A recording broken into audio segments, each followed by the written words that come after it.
G'day, I'm Jamie from Garage Blitz. Today we're doing a video in regards to garage flooring, mainly because I get asked all the time what's the best garage flooring out there.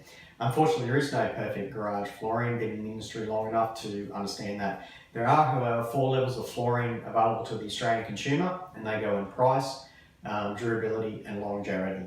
There are other products that aren't mentioned in here, and that's for a reason, because it just doesn't work. Harvey Norman did a stick down garage flooring there for a while. I don't know if they still do it, but personal opinion, quite frankly, it's rubbish. You drive in, turn the steering wheel and it comes unstuck on the garage, so not worth looking at. So the 4 levels of flooring available to the Australian consumer out there, your PVC interlocking tiles, then you've got polypropylene copolymer interlocking tiles, and then you've got industrial epoxy paint done by a professional epoxy painter. And then topping out the top, you've got your industrial glazed porcelain tiles. So starting off with the PVC interlocking tiles, here's a product from Norsk. Quite frankly, it is the best interlocking PVC tile on the market. There are, however, a couple of issues that we need to discuss with PVC tiles. One is that PVC tiles can attract tyre stains because there is a chemical in car tyres, and I don't know if I'm pronouncing it right, but it's called triple ethylene, that can leave stains on the tiles. The other thing too is PVC tiles can be scratched quite easily. If you scald rake something across it, you can damage it. But as PVC interlocking tiles go, this one from Norsk is definitely the best on the market. We've installed lots of these, and it is made incredibly well, especially the moulding. It's very difficult to get the mould correct on a PVC tile. We can do 7 meters of tiles, and the locks still lock together correctly. A lot of the cheaper ones, they just don't lock properly because they're not perfectly molded. They're slightly out of size, if that makes sense. Underneath, it has they call a air dry system. Look, it allows concrete to breathe naturally. If you've got water moisture in your concrete, that is one of the reasons why epoxy paint won't stick to concrete floors, but we'll get to that in a moment. The major issue with the Norsk PVC tiles is its price. It's just ridiculously priced now.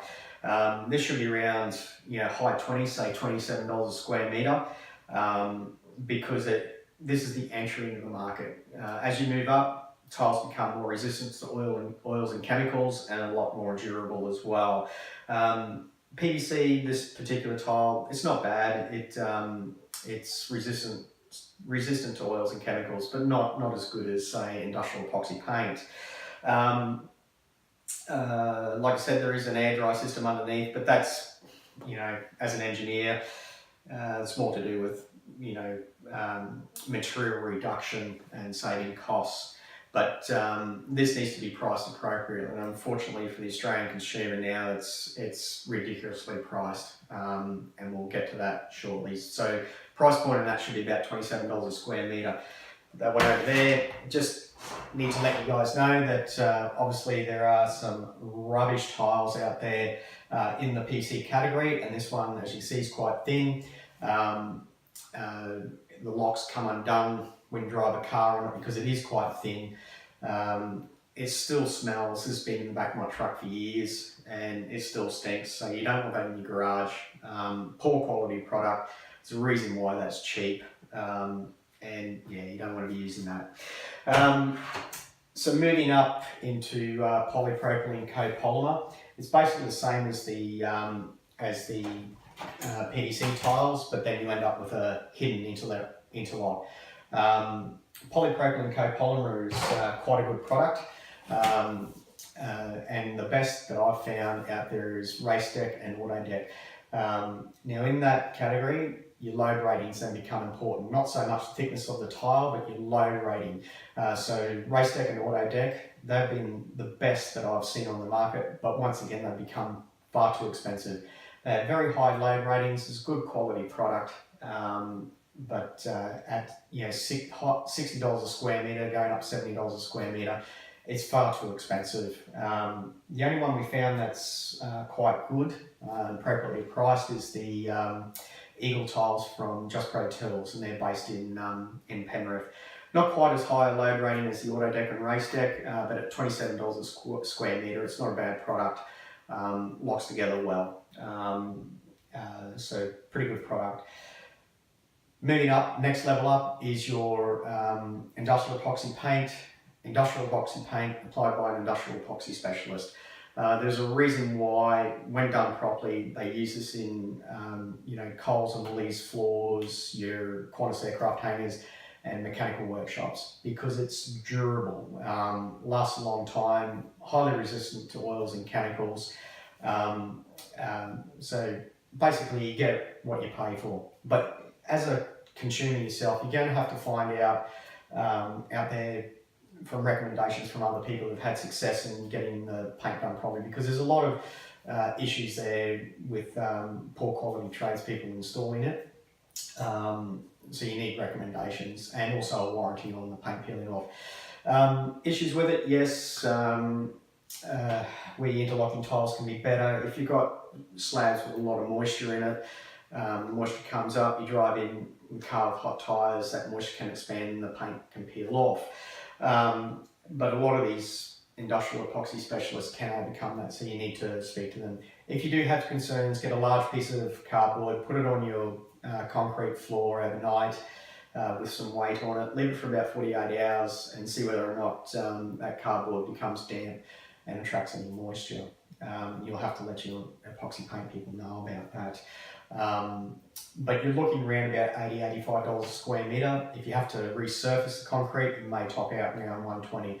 So as you can see, compared to the tiles, which you do have to lay yourself, I mean, your Auto Deck and Race Deck up around $60, $70 a square metre, and your Norsk PVC tiles, being more than $27 a square metre, it makes those interlocking products not worth looking at.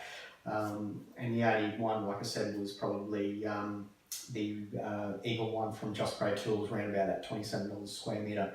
So price does play a part in what it is you get. You get what you pay for. Moving up to the top and topping out at the top is your porcelain industrially glazed tiles.